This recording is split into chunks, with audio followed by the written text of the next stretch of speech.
ಸ್ವಾಗತ. ಸದಾ ಆರೋಗ್ಯವಾಗಿರಬೇಕು ಅನ್ನೋದು ಬಹುತೇಕರ ಕನಸು. ಆದರೆ ಬದಲಾದ ಜೀವನಶೈಲಿ ಮತ್ತು ಆಹಾರ ಪದ್ಧತಿಯಿಂದ ಅನೇಕರು ಇಂದು ಹಲವಾರು ಆರೋಗ್ಯ ಸಮಸ್ಯೆಗಳನ್ನು ಎದುರಿಸುತ್ತಿದ್ದಾರೆ. ಉತ್ತಮ ಆರೋಗ್ಯ ಬೇಕಾದರೆ ಸಮತೋಲಿತ ಆಹಾರ ಸೇವಿಸಬೇಕು, ಚೆನ್ನಾಗಿ ನಿದ್ರೆ ಮಾಡಬೇಕು, ಪ್ರತಿದಿನ ವ್ಯಾಯಾಮ ಮಾಡಬೇಕು.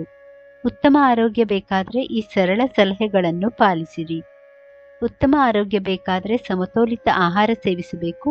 ನಿಮ್ಮ ಆಹಾರದಲ್ಲಿ ವಿವಿಧ ಹಣ್ಣುಗಳು, ತರಕಾರಿಗಳು, ಧಾನ್ಯಗಳು, ಪ್ರೋಟೀನ್ಗಳು ಮತ್ತು ಆರೋಗ್ಯಕರ ಕೊಬ್ಬುಗಳನ್ನು ಸೇರಿಸಿಕೊಳ್ಳಬೇಕು.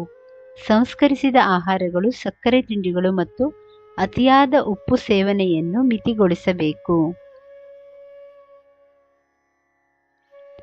ಹೈಡ್ರೇಟ್ ಆಗಿರಲು ದಿನವಿಡೀ ಸಾಕಷ್ಟು ನೀರು ಕುಡಿಯಬೇಕು. ಸಕ್ಕರೆ ಮತ್ತು ಕೆಫಿನ್ ಹೊಂದಿರುವ ಪಾನೀಯಗಳನ್ನು ಆದಷ್ಟು ಮಿತಗೊಳಿಸಬೇಕು.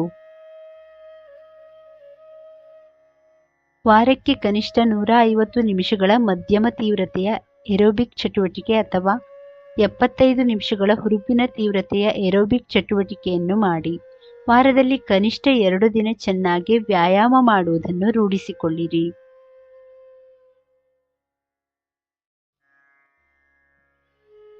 ನಿಮ್ಮ ದೇಹವು ವಿಶ್ರಾಂತಿ ಪಡೆಯಲು ಮತ್ತು ಚೇತರಿಸಿಕೊಳ್ಳಲು ಪ್ರತಿದಿನ ರಾತ್ರಿ 7 ರಿಂದ 9 ಗಂಟೆಗಳ ಗುಣಮಟ್ಟದ ನಿದ್ರೆಗೆ ಮಾಡುವುದನ್ನು ರೂಢಿಸಿಕೊಳ್ಳಿರಿ.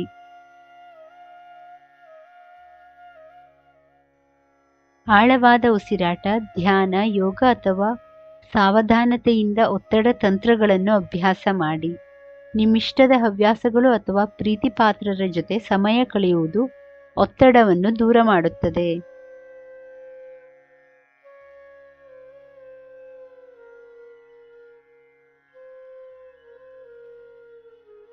ವೀಕ್ಷಕರೇ, ಈ ಮಾಹಿತಿ ಇಷ್ಟವಾದಲ್ಲಿ ದಯವಿಟ್ಟು ವಿಡಿಯೋನ ಲೈಕ್ ಮಾಡಿ, ಚಾನಲನ್ನು ಸಬ್ಸ್ಕ್ರೈಬ್ ಮಾಡಿ.